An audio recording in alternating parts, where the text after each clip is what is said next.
Kalimitan po sa mga tao sa buong mundo, mahilig po silang mag-label according to level. Again, they love to label according to level. Okay.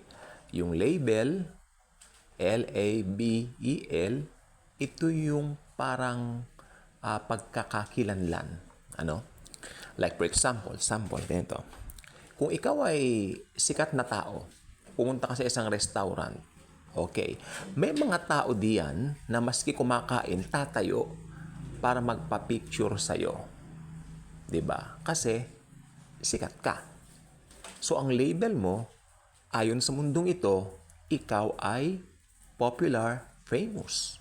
Sa makabagong salita natin ngayon, famous ka dahil trending ka, no? Marami kang followers, ganon. Ngayon, ganon din ang level mo.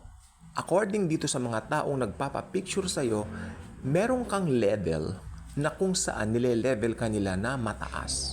Ganon po. Ang malungkot po nito, itong mga taong ganito ang utak o kanilang mindset, hindi nila nalalaman yung nile-label nila doon sa mataas na level ay kaparehot kapantay lang nilang tao. Lumilipas, tumatanda, nagiging gurang. May term po ang mother ko dyan eh.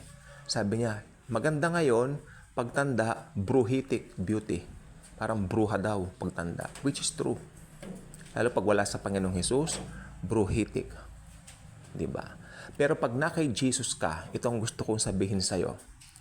Tumanda ka man, mukha ka pa ring young looking. Ngayon, ito ang masaklap sa lahat. Pinakamasaklap na naobserbahan ko sa daigdig na ito. Maging ang mga Kristiyano naloloko sa mga trending na personalities. Sila ay Kristiyano ha, makinig pong mabuti, Kristiyano sila. Kung humanga sila dito sa mga celebrities na unbelievers naman, sobra. Ang masaklap pa nito, nile-level nila itong mataas at nile-label nila na parang finest. Well, may nakalimutan po sila. You know what? If you are a believer of the Lord Jesus, ang label mo ay beloved. Buksan natin mga Bibles po, please. 1 John chapter 3 verse 1. Salin ng NLT, see how the Father loves us, for He calls us His children. He called us His children. Amen? See how the Father loves us, for He called us His children. Tinatawag niya tayong kanyang mga anak. Diba? Ano ang tawag ngayon sa atin? Ano ang label natin? Kung tutuusin, ang label natin ay beloved. Dahil sa ginawa ng Panginoong Hesukristo sa krus ng Kalbaryo, tayo ngayon ay mga beloved of the Lord. Amen? Beloved tayo. Ano naman ang ating level? May mababasa po tayo sa aklat ng Kolosas na ang sinasabi niya roon, tayo ay pinaupong kasama ng Panginoong Hesukristo doon sa gloria ng kalangitan. Yun naman ang ating level. Again, ang ating label ay beloved at ang level natin ay highest level. Kung saan nandoon ang Panginoong Hesukristo. Kaya ang laking sampal sa mukha ng Panginoong Hesukristo kapag ka ikaw na Kristiyano, nagpapakaloko ka sa mga celebrities na hindi naman mananampalataya ng Panginoong Hesukristo. Na-realize na po ba ninyo na tayong mga born-again Christians, tayong mga believers, we will judge angels. We will judge the angels. Hindi niyo po ba naisip yan? A simple reminder sa kapwa nating mga mananampalataya. Tandaan po natin, ang label natin ay finest label. Ano po? Ang label natin ay mga beloved. Alam po ba ninyo, may gusto po kong i-share sa inyo isang revelation, no? Si Jesus Christ po, siya po ay binautismohan ni John the Baptist sa Ilog Jordan, Jordan River. Nung umahon ng Panginoong Hesukristo, nahayag ang Santissima Trinidad, the Holy Trinity. Amen? God the Father, God the Son, God the Holy Ghost. Ano po nangyari doon? Umahon ng Diyos Anak, God the Son, di po ba? Sa iyong binautismuhan, nagsalita ang Diyos Ama, God the Father, di po ba? At nag-anyong kalapati ang Diyos Espiritu Santo. Holy Spirit, God the Holy Spirit. Napansin niyo po ba kung ano yung sinabi ng God the Father kay Jesus? This is my beloved Son, in whom I am well pleased.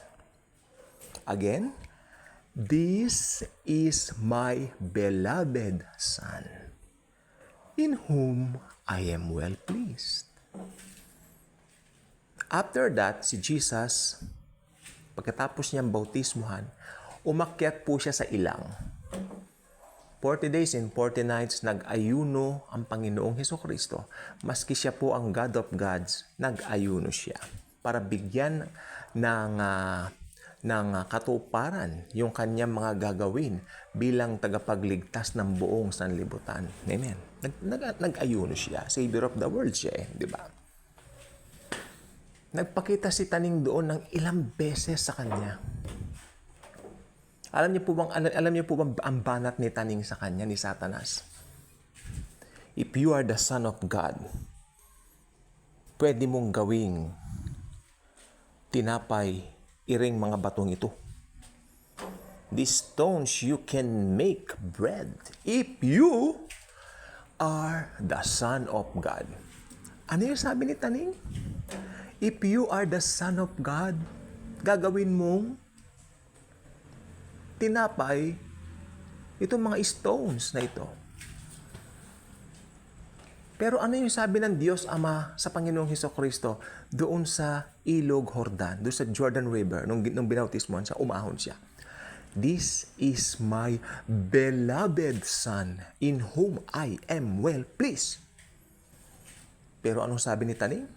If you are the Son of God, may inumit si Taning na salita, may tinanggal si Taning na salita. Ha?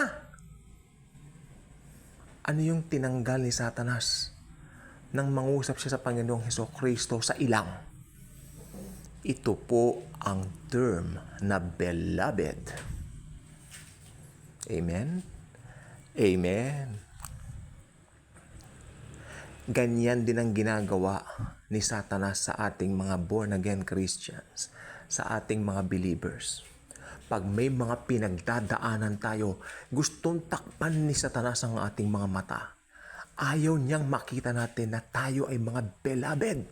Gusto niya magmukha tayong maliit. Maliitin natin ang ating mga sarili. Dayain tayo. Huwag tayong papayag. Alam natin we are the beloved of the Lord Jesus Christ. Di po ba? Sa tuwing may mga problema po tayo, bumubulong si Satanas. Ayaw niyang malaman natin na we are the beloved of God the Father, God the Son, and God the Holy Spirit. Ayaw niyang malaman natin na we are so special sa mata ng Panginoong Hesukristo. Inuumit ni Satanas yan dahil gusto niya linlangin tayo para umidolo tayo ng mga hindi naman mananampalataya ng Panginoong Hesukristo. Pag minaliit mo ang sarili mo, yamang ikaw ay isang mananampalataya, iniinsulto mo si Jesus. You are insulting His grace. You are insulting His love. Kung hindi ka pa nakasubscribe sa channel na ito, I invite you to do so. Click the notification bell, share this video. Sa channel na ito, walang ibang bida, walang ibang itataas, kundi ang Diyos ng mga Diyos, the God of gods, the God of the universe, the God of the galaxy. His name is Jesus. Amen? Amen. Kaya kung ako sa inyo, magsusubscribe na ako, click mo rin ang notification bell, i-share mo na. Tiyak, maraming makaka-realize. Teka, beloved pala ako eh. O diba? Para malaman natin ang mga taktik ni Taning, subscribe na kayo sa channel na ito. Thank you. And as always and forever, Jesus truly loves us all.